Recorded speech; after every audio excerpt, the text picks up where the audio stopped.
सेठ ने कहा, कुछ भी हो जाए मैं तुझे जीने नहीं दूंगा, तुझे और तेरे परिवार को भूखा मरने पर मजबूर कर दूंगा। तब किसान ने रोते हुए सेठ के पैर पकड़ लिए। मित्रों, आज की वीडियो का टाइटल है कंजूस सेठ और मेहनती किसान। आपका ज्यादा समय ना लेते हुए शुरू करते हैं आज की कहानी। दोस्तों, बहुत समय पहले की बात है। एक गांव में एक अमीर सेठ रहता था।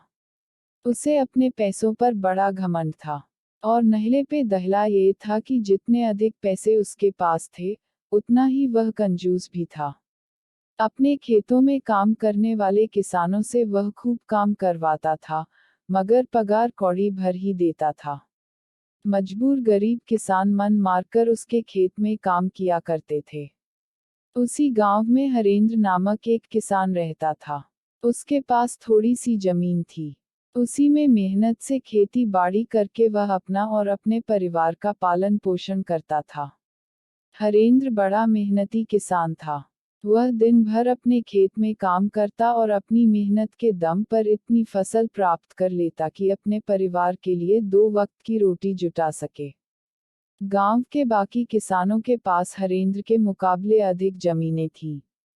वे हरेंद्र की मेहनत देखकर हैरान होते कि कैसे इतनी सी जमीन में वह इतनी फसल उगा लेता है।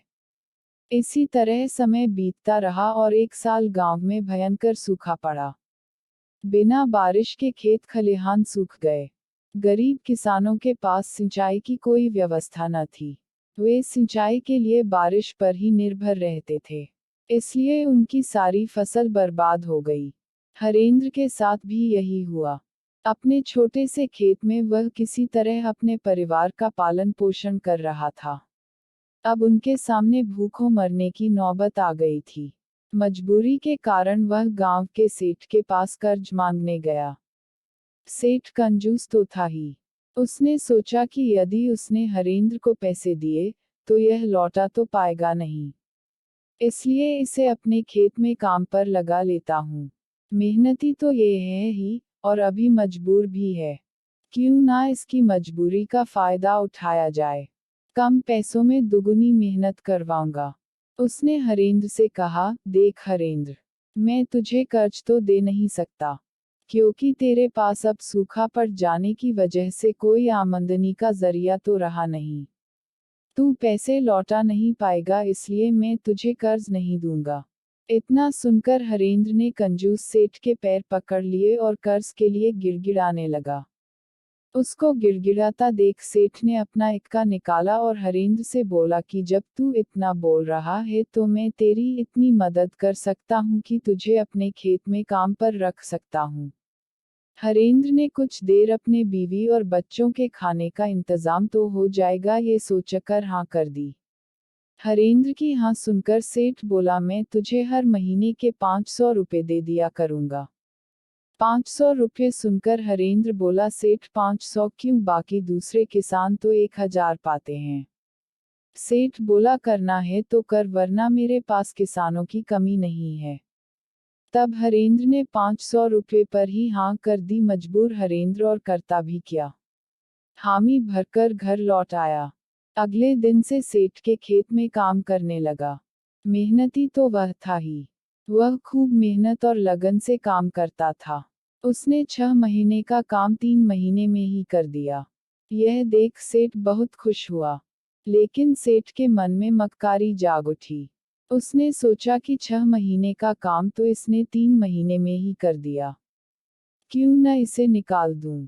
इससे मेरे 3 महीने के पैसे बच जाएंगे। उसने हरेंद्र को बुलाया और उसके 3 महीने के पैसे देकर कहा, हरेंद्र, यह ले तेरे पैसे। कल से काम पर मत आना। अब मुझे तेरी जरूरत नहीं। ये सुनकर हरेंद्र परेशान हो गया। बड़ी मुश्किल से उसका घर चल रहा था। अब अपने परिवार का भरण पोषण कैसे करेगा। वह सेठ के सामने गिड़गिड़ाने लगा कि उसे काम से न निकाले। लेकिन सेठ ने उसकी एक न सुनी और उसे काम से निकाल दिया। हरेंद्र आंखों में आंसू लेकर घर लौटा। चिंता से रात भर उसे नींद नहीं आई।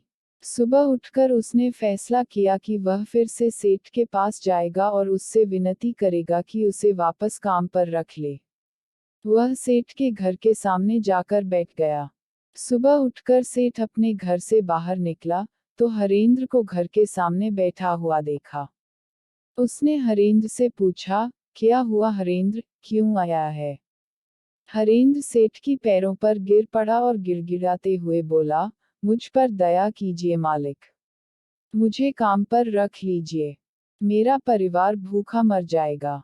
सेठ ने उसकी एक न सुनी और उसे धक्के मार के वहां से निकाल दिया। हरेंद्र उस समय तो वहां से चला गया, लेकिन अगली सुबह फिर सेठ के घर के सामने जाकर बैठ गया। जमींदार ने उसे फिर बुरा भला कहकर भगा दिया। अब से रोज यही क्रम चलने लगा। हरेंद्र रोज सेठ के घर के सामने जाकर बैठ जाता और सेठ उसे भगा देता। पूरे गांव में इस बात की चर्चा होने लगी। सब सेठ को भला बुरा कहने लगे।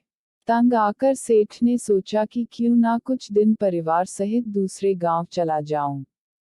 मुझे घर पर ना देखकर हरेंद्र यहाँ आना बंद कर देगा। अगले दिन वह परिवार सहित दूसरे गांव अपने रिश्तेदार के घर चला गया। 5-10 दिन रिश्तेदार के घर रहने के बाद जब वह अपने घर लौटा, तो हरेंद्र को अपने घर के सामने बैठा नहीं पाया। वह मन ही मन खुश हुआ कि चलो उससे पीछा छूटा। लेकिन वह चकित भी हुआ कि आखिर हरेंद्र ने आना बंद क्यों कर दिया।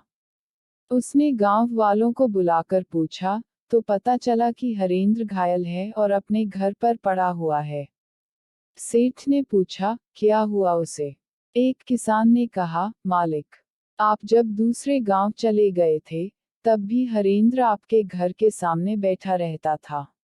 एक दिन आपका खाली घर देखकर कुछ चोर चोरी करने के इरादे से आपके घर में घुसे। लेकिन वे हरेंद्र की नजर में आ गए। हरेंद्र ने अपनी जान की परवाह न कर उनसे उलझ गया और उन्हें भगा दिया। उनके बीच हुई हाथापाई के कारण हरेंद्र घायल हो गया। ये जानकर सेठ को खुद पर शर्म आने लगी कि उसने हरेंद्र के साथ कितना बुरा किया, लेकिन इसके बाद भी हरेंद्र उसके घर चोरी होने से बचाने के लिए चोरों से उलझ गया। वह पछताने लगा। उसने हरेंद्र के घर जाने का फैसला किया। वह हरेंद्र के घर पहुंचा, तो देखा कि हरेंद्र बड़ी दयनीय अवस्था में चारपाई पर पड़ा हुआ है। उसके बच्चे भूख से बिलख रहे हैं। ये देख सेठ का दिल भर आया। उसने हरेंद्र से अपने किए की माफी मांगी, उसका इलाज करवाया और ठीक होने के बाद अच्छी पगार के साथ उसे फिर से काम पर रख लिया। आज की कहानी से हमें यही सीखना चाहिए कि अगर हमारे पास कोई मजबूरी में किसी काम के लिए आया है और हमें अगर उसकी मजबूरी का एहसास हो भी गया था, तब भी हमें उसकी मजबूरी का फायदा नहीं उठाना चाहिए। तो मित्रों, आज की वीडियो में इतना ही। मिलते हैं अगली वीडियो में एक नई कहानी के साथ। तब तक के लिए राधे राधे।